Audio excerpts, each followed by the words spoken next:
Hello everyone, welcome to the Cricnix YouTube channel. क्या आपको पता है कि पाकिस्तानी क्रिकेट टीम के साथ पिछले 2 साल में कितने अपसेट्स हो चुके हैं? पिछले 3 साल में कितने बोर्ड प्रेसिडेंट चेंज हो चुके हैं, कितने हेड कोचेस चेंज हो चुके हैं और कितने सेलेक्टर्स चेंज हो चुके हैं? तो अगर आपको ये सब जानना है तो आइए ये वीडियो देखते हैं और हम समझने की कोशिश करें कि आखिर पाकिस्तानी क्रिकेट टीम के साथ ये हो क्या रहा है। तो कहानी की शुरुआत करते हैं हम 1999 से। 1999 के अंदर जब वर्ल्ड कप हुआ था तो पाकिस्तान बहुत रेड हॉट फॉर्म में थी और उस रेड हॉट फॉर्म में होने के बावजूद बांग्लादेश ने उसको हरा दिया था, जो कि एक बहुत बड़ा अपसेट था। बांग्लादेश को इस वजह से टेस्ट स्टेटस मिलने में हेल्प भी हुई थी, लेकिन वो पाकिस्तान का अपसेट हमने पहली दफा अपनी होशो हवास में देखा था तो पता चला था कि ओ अच्छा, इस तरह से होता है अपसेट और ये तो once in a blue moon event होता है। तो खैर वो अपसेट हो गया। फिर उसके बाद हमारे पास कोई अपसेट नहीं हुआ। फिर हम आते हैं डायरेक्ट 2007 में। 2007 के वर्ल्ड कप के अंदर आयरलैंड ने पाकिस्तान को हरा के वर्ल्ड कप से बाहर कर दिया, तो चलो एक और अपसेट हो गया। फिर उसके बाद हम आते हैं 2013 के अंदर। 2013 के अंदर जिम्बाब्वे की एक बहुत ही नॉर्मल टीम ने पाकिस्तान को अनएक्सपेक्टेडली एक टेस्ट मैच हरा दिया और सीरीज ड्रॉ कर ली 1-1, जो कि एक बहुत बड़ा शौक था सबके लिए। मिसबाह-उल हक कैप्टन थे उस वक्त, लेकिन चलो फिर भी 6 साल बाद अगला अपसेट हुआ तो फिर भी वो बर्दाश्त हो सकता था। फिर हम आते हैं 2018 के अंदर। 2018 के अंदर एशिया कप हुआ था। एशिया कप के अंदर बांग्लादेश ने पाकिस्तान को हरा दिया था। सरफराज अहमद कैप्टन थे और वो भी एक बहुत बड़ा अपसेट था उस वक्त के लिहाज से, लेकिन बांग्लादेश टीम फिर भी ऑन द राइज थी तो चलो मार्जिन दिया जा सकता है। अच्छा, 2018 के बाद हम आते हैं 2022 के अंदर। 2022 के अंदर जिम्बाब्वे ने पाकिस्तान को T20 वर्ल्ड कप, जो कि ऑस्ट्रेलिया में हुआ था, उसमें हरा दिया। तो समझ के आया उससे कि पहले अपसेट और दूसरे अपसेट के बीच में फर्क था 8 साल का, फिर हुआ 6 साल का, फिर हुआ 5 साल का और फिर हो गया 4 साल का। तो ये फर्क आहिस्ता आहिस्ता कम होता जा रहा है। फिर हम आते हैं 2023 के अंदर। 2023 के अंदर पाकिस्तान ने अपनी बी टीम भेजी अफगानिस्तान से खेलने के लिए शारजा के अंदर और अफगानिस्तान ने उनको 2-1 हरा दिया। अपसेट उसको कहा जाए ना कहा जाए, क्योंकि अफगानिस्तान की अच्छी टीम हो गई थी, पाकिस्तान की बी टीम थी, लेकिन सबने बोला नहीं नहीं हल्की टीम भेजी थी हमने तो कोई मसला नहीं है, सच हम हार गए, अच्छा चलो ठीक है। फिर आते हैं हम 2023 world cup, ODI world cup, जिसमें बहुत बड़ा शॉक मिला जब 50 ओवर के मैच में अफगानिस्तान ने पाकिस्तान को हरा दिया और कन्विंसिंगली हरा। पाकिस्तान वर्ल्ड कप से फिर बाहर भी हो गई थी इस शानदार कारकर्दगी की वजह से। फिर अपसेट एक और हो गया।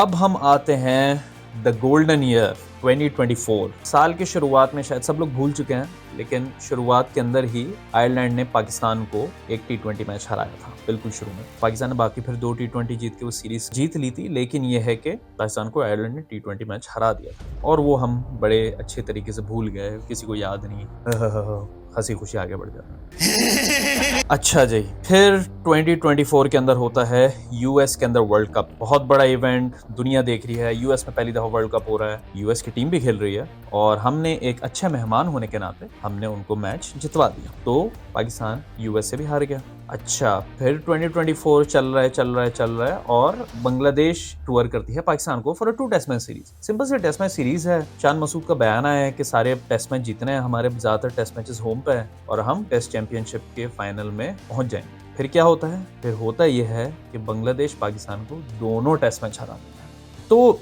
ये सब तमहीद बांधने की जरूरत क्या थी कि अगर आप देखें कि पहले कुछ सालों के अंदर जो अपसेट हो रहे थे वो हो रहे थे 7 साल, 6 साल, 5 साल, 4 साल, 3 साल, और अभी तो रुको। और अब एक ही साल में ये तीसरा अपसेट है पाकिस्तान का और इट्स अ बिग अपसेट। और ऐसा भी अपसेट नहीं है कि जहाँ पे हम बोलें कि लक बाय चांस थी कि दूसरी टीम जीत गई, नहीं, ज्यादातर मैचेस पाकिस्तान कन्विंसिंगली हारा। यूएसए के साथ भी जो मैच हुआ था वो सुपर ओवर तक भले चला गया था, लेकिन वो पाकिस्तान पूरे 39 ओवर्स वो मैच हारा वही था।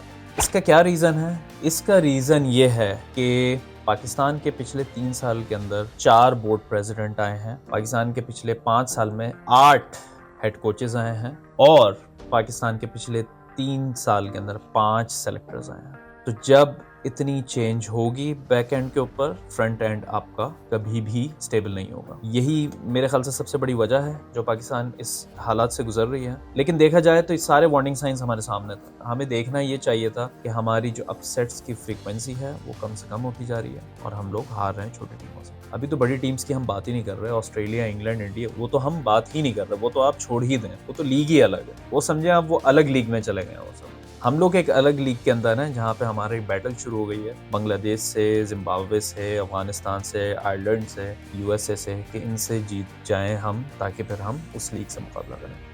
मुझे अभी भी याद है लोग बहुत क्रिटिसाइज करते थे शाहिद अफरीदी, शोएब अख्तर, मिसबाउल हक, अब्दुल रज़ाक कि ये लोग कोई ट्रॉफीज़ नहीं जितवाते, कभी कोई बड़ा मैच नहीं जितवाते या बड़े टूर्नामेंट्स नहीं जितवाते। लेकिन आज मैं उन सबको ये बोलना चाहता हूँ कि एटलीस्ट उनके ज़माने में हम लोग इन टीम से तो नहीं हारते थे कम से कम। आजकल के जो प्लेयर्स हैं बहुत अच्छे प्लेयर्स हैं, स्पेशली बाबर द किंग जिसको हम कहते हैं। बहुत उम्मीदें थी उससे और ऐसा लगता था कि उसके आने के बाद पाकिस्तान की जो एक बैटिंग की हमारी हमेशा से परेशानी रही है वो एक सॉल्व हो जाएगी। वो नहीं हुई अफसोस के साथ। लेकिन इससे अब यही अखज़ होता है कि वो प्लेयर्स जो थे वो फिर भी इस स्लॉट से बहुत अच्छी थी और डिलीवर करती थी क्रंच मोमेंट्स के ऊपर, specially against lower grade teams. तो बहुत sad state of affairs for everyone और specially us being Pakistani fans. लेकिन खैर उम्मीद है कि अगले साल जब चैंपियंस ट्रॉफी होगी पाकिस्तान में तब तक की टीम रिजॉल्व हो जाएगी, क्योंकि अगर होम में चैंपियंस ट्रॉफी हुई और खेलने वाली यही टीम हुई या इसी से मिलती जुलती टीम हुई तो बहुत बहुत अफसोस का मुकाम होगा। लेकिन खैर एनीवे, ये थे एक मेरे छोटा सा रैंट जो कि बहुत दिन से ड्यू था। तो अगर आपको ये वीडियो अच्छी लगी है तो प्लीज़ लाइक करें इसको एंड हमारे चैनल को सब्सक्राइब करें and thank you so much for watching.